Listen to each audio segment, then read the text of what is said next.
பணி நிரந்தரம் செய்ய கோரி தூத்துக்குடி அனல் மின் நிலையத்தை முற்றுகையிட்டு ஒப்பந்த தொழிலாளர்கள் ஆர்ப்பாட்டத்தில் ஈடுபட்டனர். அனல் மின் நிலையத்தில் கடந்த 15 ஆண்டுகளாக சுமார் 950 தொழிலாளர்கள் ஒப்பந்த அடிப்படையில் பணிபுரிந்து வருகின்றனர். இவர்களை பணி நிரந்தரம் செய்வதாக முந்தைய திமுக அரசு தேர்தல் வாக்குறுதி அளித்திருந்ததாகவும் அதை நிறைவேற்றவில்லை எனவும் கூறப்படுகிறது. இந்நிலையில் தங்களை பணி நிரந்தரம் செய்ய வேண்டும் என்றும் காலி பணியிடங்களை நிரப்ப வேண்டும் எனவும் ஒப்பந்த தொழிலாளர்கள் வலியுறுத்தினர். ஒவ்வொரு ஒப்பந்த தொழிலாளி உள்ளவர்கள் குறைந்தது 5 வருடத்திற்கு மேல் 15 வருடத்திற்கும் 20 வருடத்திற்கும் மேலாக பணிபுரியக்கூடிய அனைவரும் அனுபவம் உள்ள ஒவ்வொரு ஒப்பந்த தொழிலாளிகளாகும்.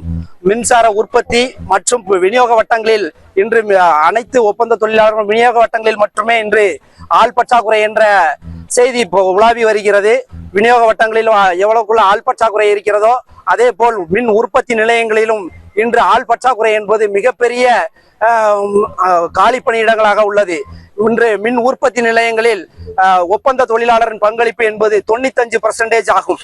இன்று முழுக்க மின் உற்பத்தி நிலையங்களில் ஒப்பந்த தொழிலாளர்களின் வேலையே இன்றியமையாததாக உள்ளது. விநியோக வட்டங்களில் வேலை செய்யும் ஒவ்வொரு ஒப்பந்த தொழிலாளி நிலையம் இன்று கவலைக்கிடமாகத்தான் உள்ளது. கடந்த ஆட்சியாளர்கள் இதை கண்டுகொள்ளாமல் சென்று விட்டனர். தற்போது அமைந்துள்ள ஆட்சியானது இதற்கு ஒரு கண்டிப்பான ஒரு தீர்வு காணும் என்ற நம்பிக்கையுடன் ஒப்பந்த தொழிலாளர் அனைவரும் இன்று இந்த ஆட்சியை தேர்ந்தெடுத்துள்ளோம் என்பதில் மகிழ்ச்சியாக